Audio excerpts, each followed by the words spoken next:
En Afrique centrale, le Cameroun pointe en dernière position dans le classement de Reporters sans frontières sur la liberté de la presse.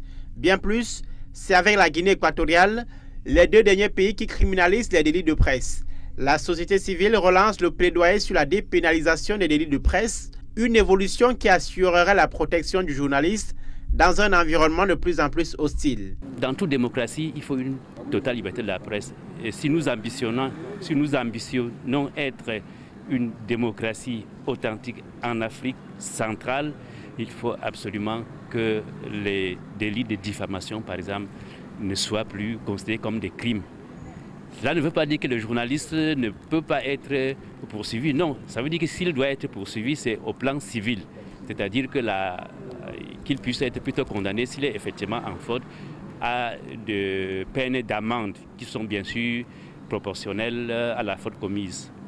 Ne pas envoyer les journalistes en prison en cas de faute, certains pourraient y voir une volonté d'accorder l'immunité aux professionnels de médias, alors même que l'univers médiatique est inondé de titres à gages qui ternissent l'image de la profession. Si effectivement nous arrivons à bien élaborer ce code, la prochaine étape serait maintenant de mettre sur pied un conseil de presse, c'est-à-dire une sorte de tribunal de pairs, pour que si un citoyen se sent diffamé, qu'il puisse saisir ce tribunal de pairs, ce conseil de presse, pour qu'il puisse plancher dessus et